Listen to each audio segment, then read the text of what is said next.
Good evening my dear students, आप लोग कैसे हैं? उम्मीद कर रहे हैं कि आप लोग बहुत ही मस्त ज़बरदस्त पढ़ाई मन लगा कर रहे होंगे। और बच्चों, हमने जितने भी पार्ट्स अब तक अपलोड किए हैं, आप लोग उन सबका नोट्स बना रहे हैं ना? बनाते रहिए, लापरवाही बिल्कुल भी नहीं चलेगी। नोट्स बनाइए।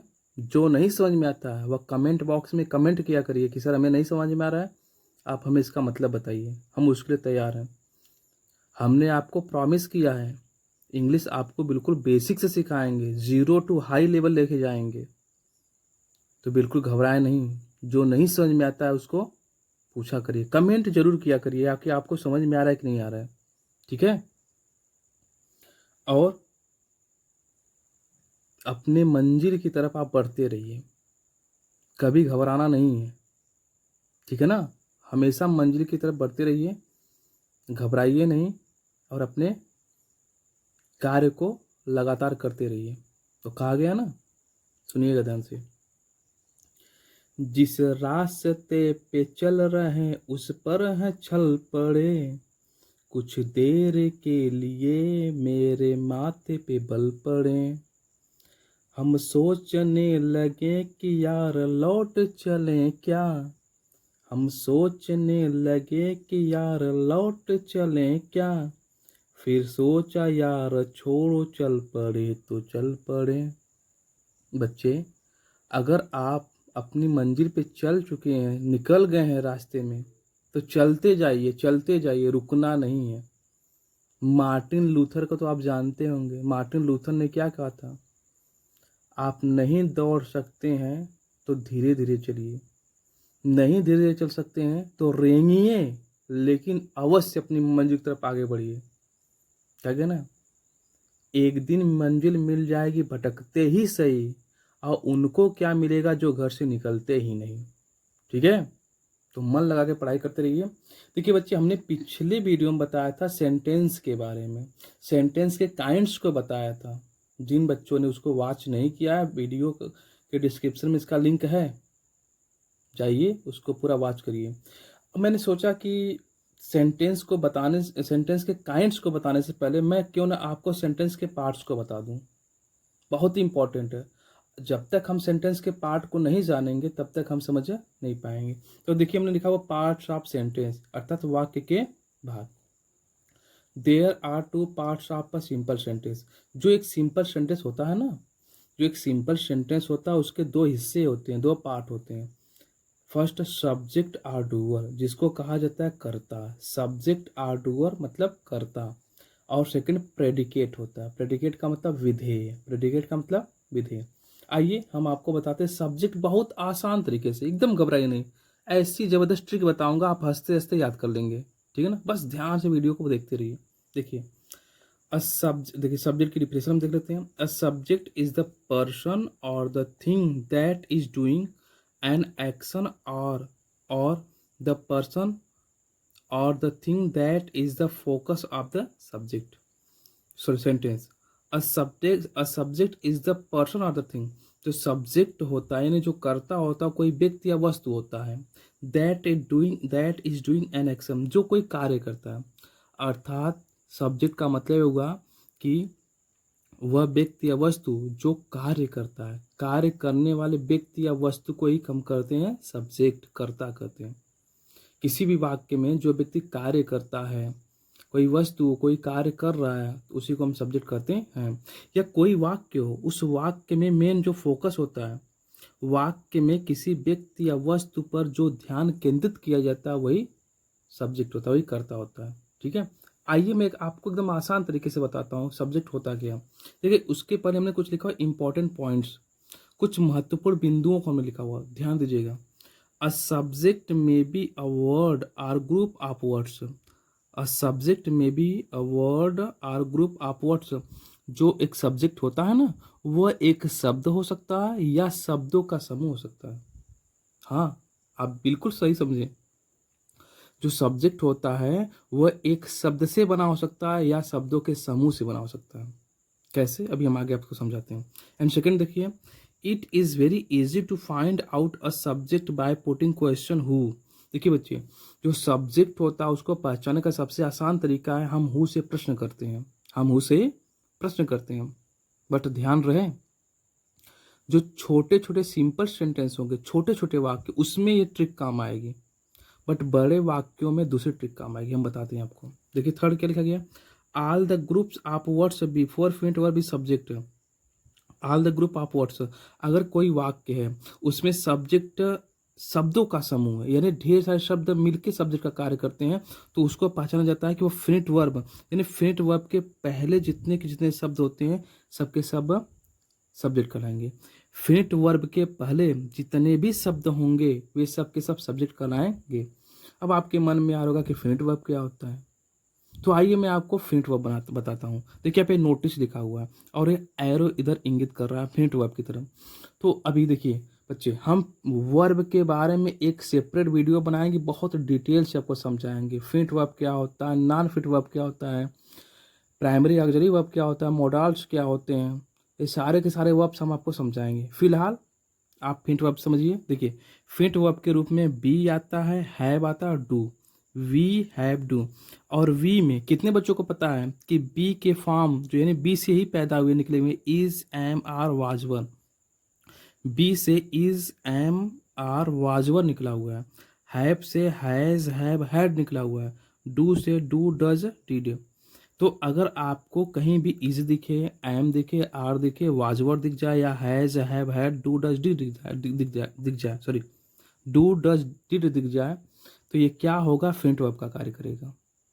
बस इतना ही आपको ध्यान देना है कि अगर ये वर्ब हैं कहीं पे तो फिनिट वर्ब होंगे।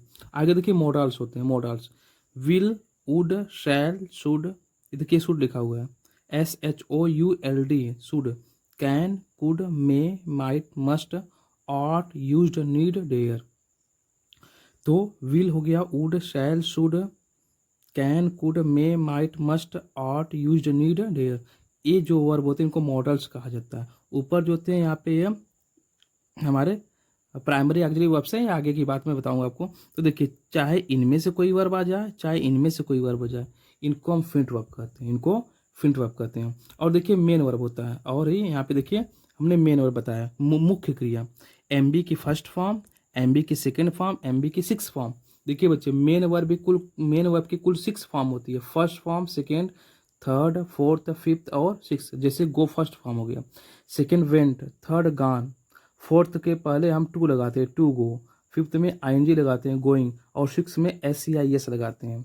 ठीक है, ये फॉर्म हम आपको आगे बताने वाले हैं, आगे की वीडियो हम आपको बताएंगे। ठीक है, तो इनमें से कोई वर्ब एक आ जाए, या इनमें से कोई एक वर्ब आ जाए, या एमबी की फर्स्ट फॉर्म हो, सेकेंड फॉर्म और सिक्स फॉर्म हो, जिसमें SEIS लगा रहता है। अगर ये कई वाक्य में देखें तो ये फिनिट वर्ब का कार्य करते हैं, ये फिनिट वर्ब का कार्य करते हैं। आइए हम आपको एग्जाम्पल के साथ समझाते हैं। ठीक है, देखिए पहला एग्जाम्पल लिखा गया है, Ram goes to school daily. Ram goes to school daily यानी राम प्रतिदिन विद्यालय जाते हैं, राम प्रतिदिन विद्यालय जाते हैं। देखिए जो छोटे छोटे वाक्य होंगे उसमें हु से हम प्रश्न करके प्राप्त कर सकते हैं सब्जेक्ट को। Ram goes to school daily, कौन प्रतिदिन स्कूल जाता है, तो राम। कौन प्रतिदिन जाता है, राम। उत्तर में क्या मिला, राम, इसमें राम सब्जेक्ट हो गया। The train runs very fast, रेलगाड़ी बहुत तेज चलती है। कौन बहुत तेज चलती है, रेलगाड़ी, इसमें क्या हो गया, ट्रेन हो गया। ठीक है, फिर लिखा गया वी आर इंडियंस, हम भारतीय हैं। कौन भारतीय हैं, हम भारतीय हैं। क्या मिला जवाब में, हम। हु से प्रश्न करने पे सब्जेक्ट मिलता है, वी आर इंडियंस, हम भारतीय हैं। कौन भारतीय हैं, हम। मैन इज मोर्टल, आदमी नश्वर है। नश्वर का मतलब मरणशील है। कौन मरणशील है, आदमी। तो जो छोटे छोटे वाक्य होते हैं हम उनमें हु से प्रश्न करके सब्जेक्ट को प्राप्त कर सकते हैं। अब आइए हम आपको बताते हैं बड़े वाक्य में। यहाँ लिखा गया subject containing group of words. हमने बताया था ना, जो सब्जेक्ट होता है वह सिंगल वर्ड होता है या शब्दों का समूह होता है। अगर शब्दों का समूह होगा तो हम उसमें सब्जेक्ट को कैसे पहचानेंगे। देखिए इसमें लिखा गया है, बहुत बड़ा सा वाक्य, लेंदी, घबराइए नहीं, सिंपल तरीके से मैं आपको बताता हूँ। The tall lady standing in the corner is my aunt. The tall lady standing in the corner is my aunt. यानी कोने में खड़ी वह लंबी महिला मेरी आंटी है, चाची है।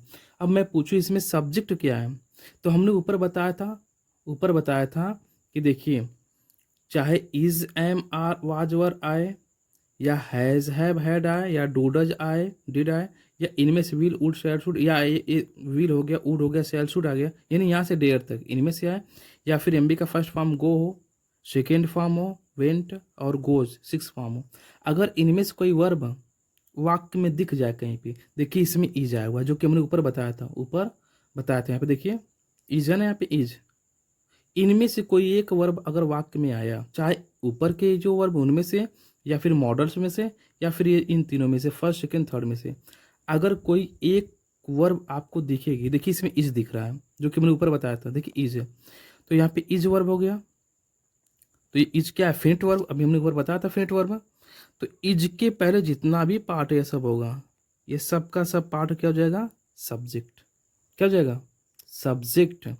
यानी जो हमने ऊपर बताया is am are was were has have had do does did और modals will would shall should, और हमने बताया गो वेंट और गोज, इनके पहले पहले आप मिलाएंगे जितना भी शब्द होगा सब क्या हो जाएगा? सब्जेक्ट। ठीक है। अब सेकंड वाक्य देखिए, the black bird sitting in the tree flew away. The black bird sitting in the tree flew away, यानी पेड़ पे बैठी काली चिड़िया उड़ गई। पेड़ पे बैठी काली चिड़िया उड़ गई। तो देखिए यहाँ पे फ्ल्यू सेकंड फॉर्म है, फ्ल्यू सेकंड फॉर्म है। हमने बताया था ना, फर्स्ट फॉर्म होगा, सेकंड फॉर्म होगा, या फिर सिक्स फॉर्म होगा। देखिए यहाँ पे सेकंड फॉर्म आया हुआ है, और सेकंड फॉर्म के पहले सारे के सारे क्या है? शब्दों के समूह। इन्हीं को हम क्या कहेंगे? सब्जेक्ट। क्या बोलेंगे? सब्जेक्ट।